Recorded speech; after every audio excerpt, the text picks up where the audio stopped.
రేపటి భవిష్యత్తు కోసం ఎన్నో బంగారు బాటలు వెయ్యాలనుకున్నా. మీ నాన్నగారి పరిస్థితి ఏమయ్యేది? నీ జ్ఞాపకాలతో జీవితాంతం ఆయనకి మిగిలేది ఏడుపేగా. మోసాలెవరో బయట వాళ్లే చెయ్యరు రమ్య. తెలుసున్న వాళ్లే ఎక్కువగా చేస్తారు. తెలుసు కదా అని నమ్మకూడదు. మీ వాళ్ళు తెలుసని చెప్పేవాళ్ళని నమ్మకూడదు. నమ్మినంత కాలం ఇలాంటి భార్య మూల్యాన్ని చెల్లించుకోక తప్పదు. అది కావాలి నాన్న, ఇది కావాలమ్మా అని అడుగుతారు కదా, ఇవి చెప్పరా? అన్ని ఇంట్లో చెప్పాలి. ఈ వయసు నుంచి జాగ్రత్తగా ఉంటేనే నువ్వనుకున్న జీవితం నీకుంటుంది. లేదక్కా, నాకు బాగా బుద్ధొచ్చింది. ఇంకెవ్వరినీ నమ్మను. మా ఫ్రెండ్స్ అందరికీ కూడా చెప్తాను. ఇదే నేను కోరుకునేది. థ్యాంక్స్ అక్కా. పదమ్మా.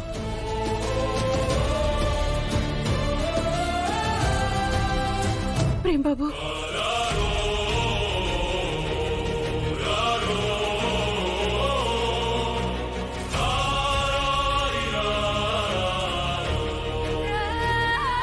నేను ఇక జాగ్రత్తగా ఉంటాను సార్. ఊరికే అరెస్ట్ చేయను. ఎవరు చేశారో తెలుసుకునే చేస్తాను. మీరు వెళ్ళిపోవచ్చు. ఈ విషయం మీడియాకి చేరాలి సార్. చేరుతుంది మేడం. మీరు ఇంటికి వెళ్లేలోపు టీవీలో వచ్చేస్తుంది. రండి బాబు.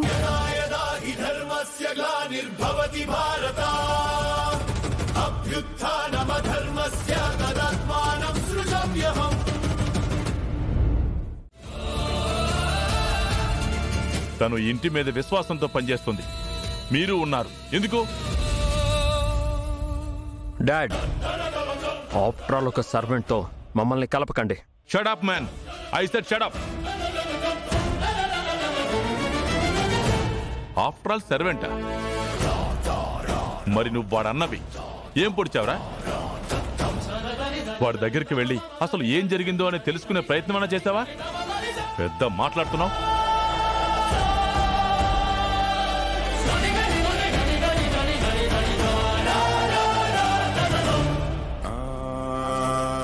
అమ్మ చామంతి, నువ్వే లేకపోతే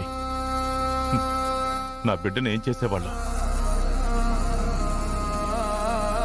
నీ రుణం తీర్చుకోలేనమ్మా.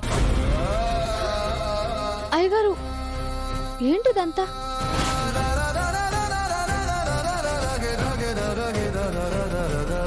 హర్ష, ఏంటి చూడలేకపోతున్నావా?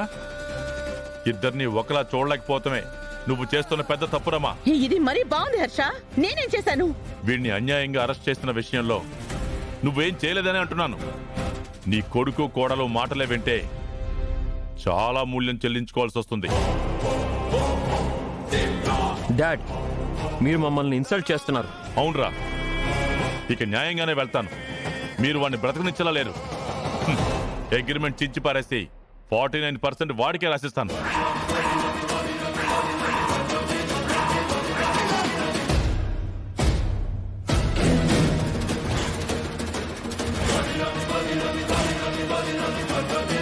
ఏమంటున్నావు హర్ష? మరి ఇంకేం చెప్పమంటారమ్మా? వీడితో ఛాలెంజ్లో దిగాడనే కదా రక్తం పంచుకు పుట్టిన తమ్ముడన్న జాలి కూడా లేకుండా వాడి చావుకి వాడిని వదిలేసేంత కసాయవాడిగా మారిపోయాడు. అదేదో మొత్తం ప్రేమ పేరు మీద రాసేస్తే ఈ గందరగోళం ఉండదు కదా.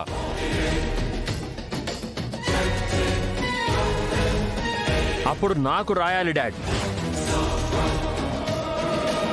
ఎస్, మీరు జాగ్రత్తగా గమనించండి. వాడు విడుదలైంది వదిలేయింది.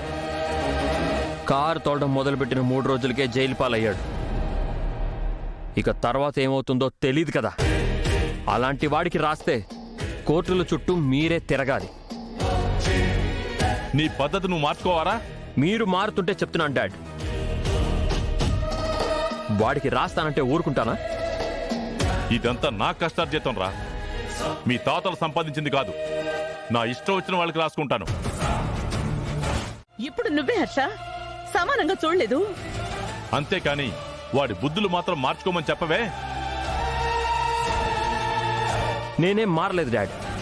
ప్లీజ్ అన్నయ్య, ఇంట్లో గొడవలొద్దు, ఇంకా ఆపండి. ఆస్తి కోసం గొడవలొద్దనే నేను ఒంటరి పోరాటం చేస్తున్నాను. నాన్న, ఈ కుటుంబం చిన్నాభిన్నం అవ్వడానికి ఆ ఆస్తే కారణమైతే నాకు ఆ ఆస్తే వద్దు నాన్న.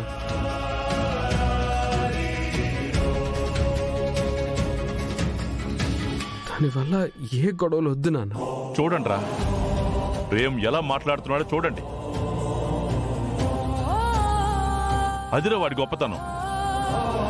వాడు నా కొడుకంటే.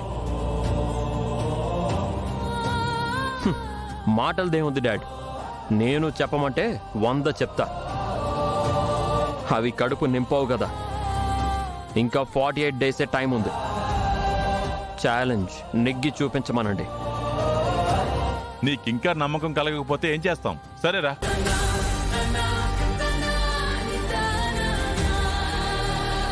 అందరి కళ్ళు నీ మీదే ఉన్నాయిరా, జాగ్రత్తగా ఉండు.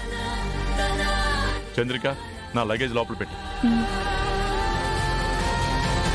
రా ప్రేమ్ బాబు.